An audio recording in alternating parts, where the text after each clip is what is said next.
Bonjour, je suis heureuse aujourd'hui de pouvoir de nouveau enregistrer une nouvelle émission en ce jour du 1er décembre 2015. Nous avons cette première semaine de 2015 peut-être une dernière chance de modifier le destin de l'humanité. En janvier 2016, une nation possédera la bombe atomique et utilisera cette bombe atomique. Cela veut dire que là, nous avons 4 semaines pour modifier l'histoire de l'humanité.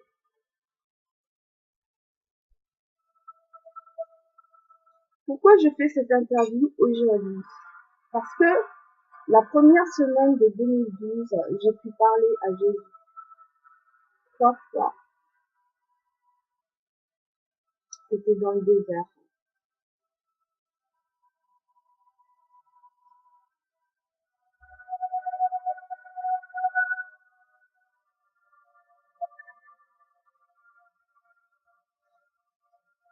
Et lorsque Jésus apparaît,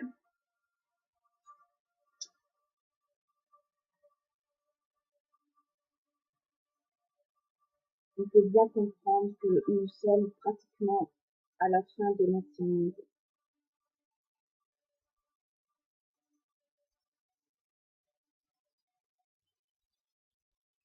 Dieu et la nature se liguent contre l'humanité qui a brisé son pacte avec lui. Et l'humanité refuse toujours de croire en Dieu. Elle préfère en faire à sa propre volonté. Comme ceux qui avaient construit la civilisation de l'Atlantide. Eux aussi, ils étaient arrivés au fait de leur technologie.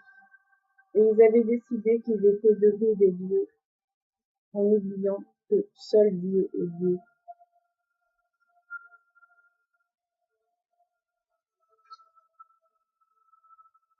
Dieu fait trembler les montagnes.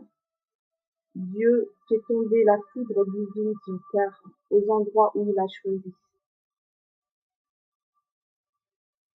Dieu fait tomber la pluie là où il le veut. Dieu parle à ceux à qui il veut.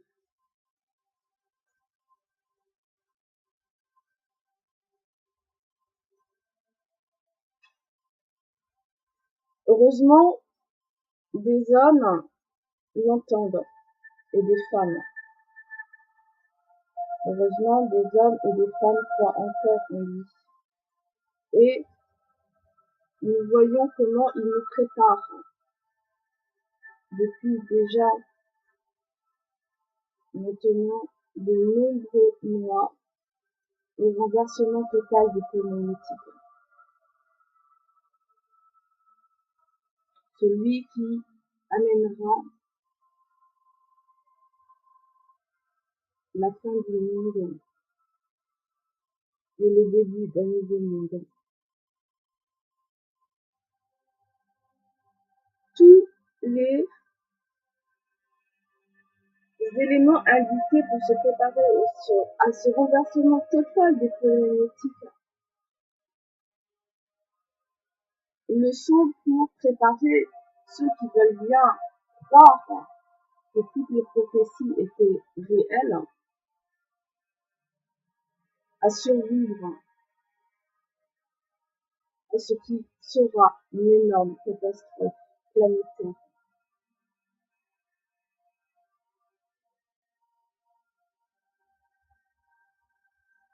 Dieu nous prépare depuis des mois, des années à ces 3 jours d'obscurité totale que nous allons vivre, notre génération. Le soleil s'obscurcira, ou plutôt la terre entrera dans un trou noir. Ça durera 3 jours et 3 nuits, de 3 jours et 2 nuits. Pendant 1 ou 2 minutes, il n'y aura plus de gravité sur la Terre. C'est pourquoi il ne faudra pas aller à l'extérieur. Parce que, comme nous l'avons vu, quand il n'y a plus de gravité, tous les corps solides s'évaporent vers l'espace. Mais Dieu abrégera ces instants si l'homme croit encore en lui, ne nous permettant de vivre ces moments très difficiles en ce qui concerne l'absence de gravité, 1 ou 2 minutes maximum. Mais à ce moment-là, comme dans toutes les prophéties de la fin du monde et des 3 jours noirs, personne ne devra se trouver à l'extérieur. Tout le monde devra être à l'intérieur des maisons, des appartements.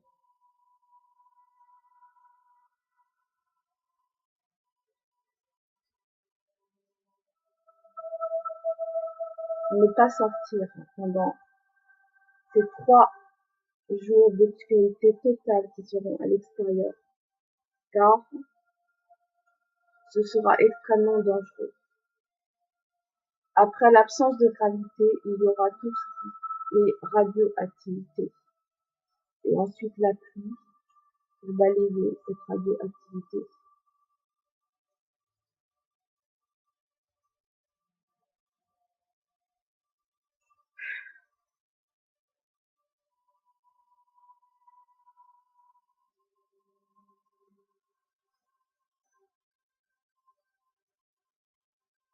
Ceux qui sont prêts à vivre cela et qui suivront ces consignes, en ce qui concerne ceux qui, lorsque le brouillard se lèvera, comme je l'ai dit cette fois, aux 4 coins de la planète en même temps, tout le monde devra entrer à l'intérieur des maisons, se barricader et ne pas ouvrir les fenêtres. Se barricader dans les temples, dans tout ce qui est fermé.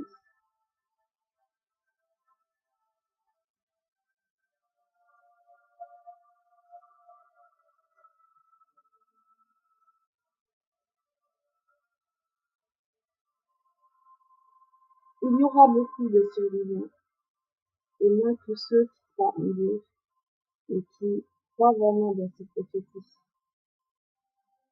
Ils se seront préparés sans peur, parce que ce n'est qu'un phénomène naturel,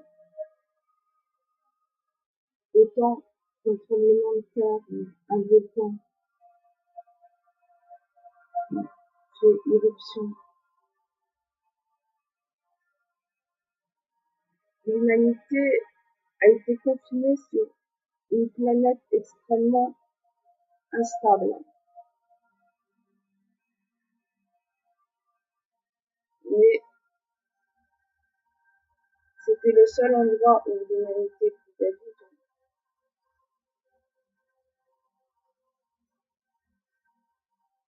Alors il ne faut pas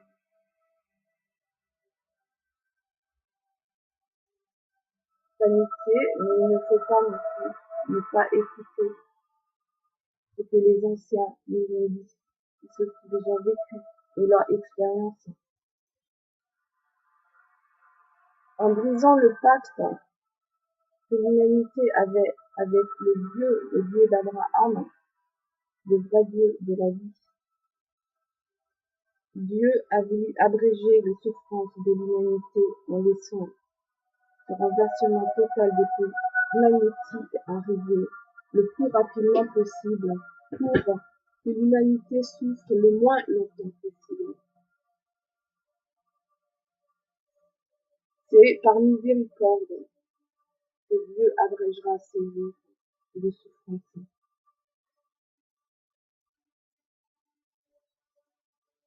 La violation de tous les commandements qui avaient été donnés à Moïse par l'humanité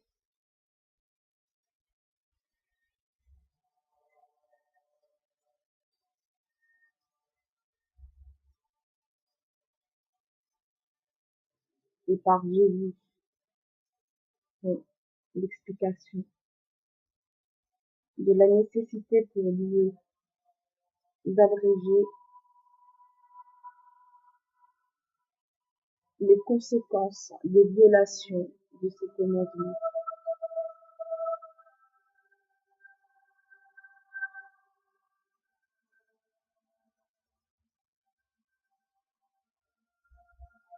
Mais l'humanité survivra.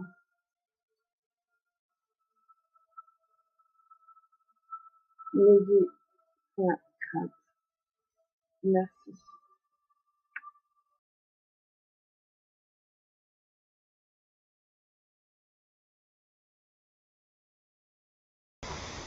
Comme je disais tout à l'heure, nous sommes à un moment très grave de l'histoire de l'humanité et de la deuxième arche d'alliance. Mais le sujet maintenant de ce petit discours concerne la politique.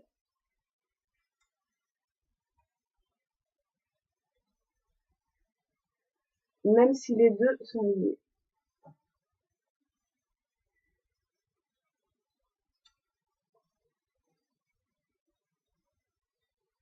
Comment faire comprendre ce que Rousseau a fait comprendre il y a quelques siècles au peuple français, le contrat social? Comment le faire comprendre sur une terre qui n'est pas la France, mais sur une terre où le droit est né également au début, bien avant que Abraham naisse sur cette terre? Eh bien, la rupture de ce contrat social sur cette terre de naissance d'Abraham génère des phénomènes naturels à cause de la rupture du contrat social entre cette terre et Abraham et le peuple d'Abraham. Qu'il s'agisse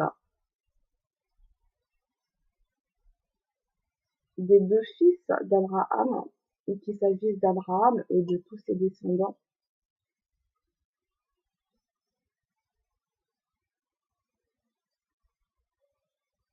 Ce contrat social avait et a été rompu. En raison de l'absence de foi des hommes du XXIe siècle en Dieu, ils n'arrivent toujours pas à faire le lien entre ces phénomènes de la nature et la rupture de ce contrat social. Et pourtant, le pouvoir de l'écriture, c'est peut-être ça que il fallait ramener. Dieu a créé le monde en 7 jours. Et le 8e jour, il y a une femme qui a pris une plume et de l'encre. C'est la femme du 8e jour. Pour rendre témoignage de l'histoire de l'humanité à travers des siècles et des siècles. Pour comprendre les erreurs, les errements qui ont généré des tragédies humaines.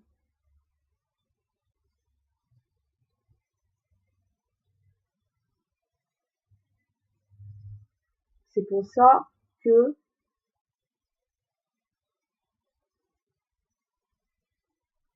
en étudiant toute l'histoire des civilisations, des outils ont été donnés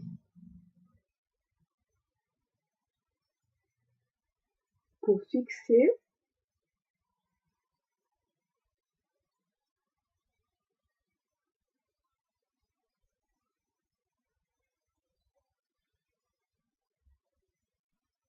la stabilité, tant des hommes que de la nature qui est reliée à Dieu.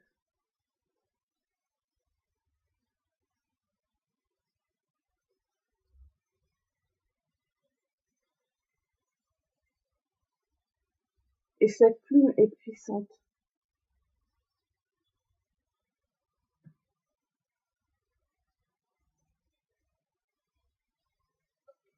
D'où les tentatives jusqu'à la fin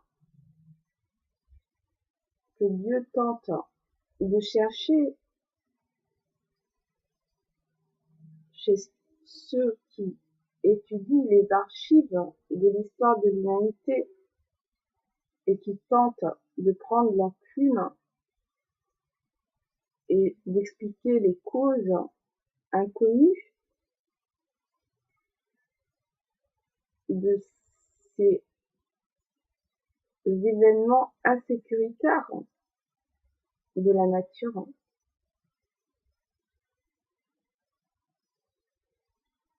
Ce mystère de la création,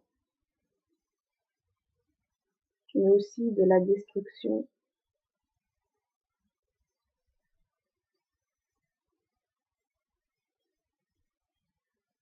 pour recréer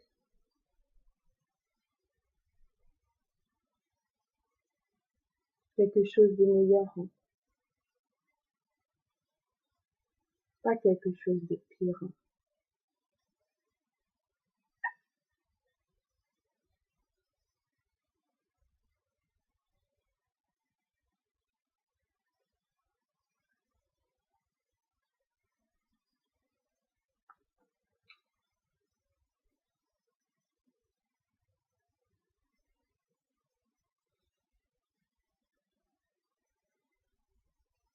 L'absence de moyens matériels pour essayer de rétablir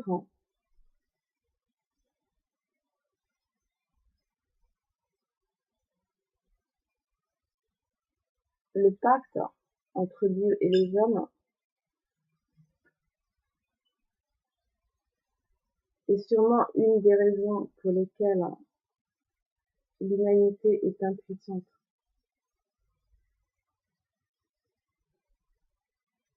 Mais il y aura une nouvelle terre, cela est certain.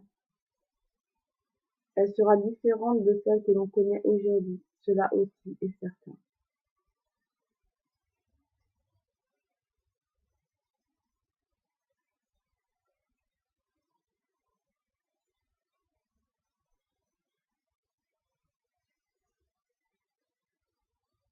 Cependant, jusqu'à la fin, tout peut changer. N'oubliez pas la prophétie de Jonas.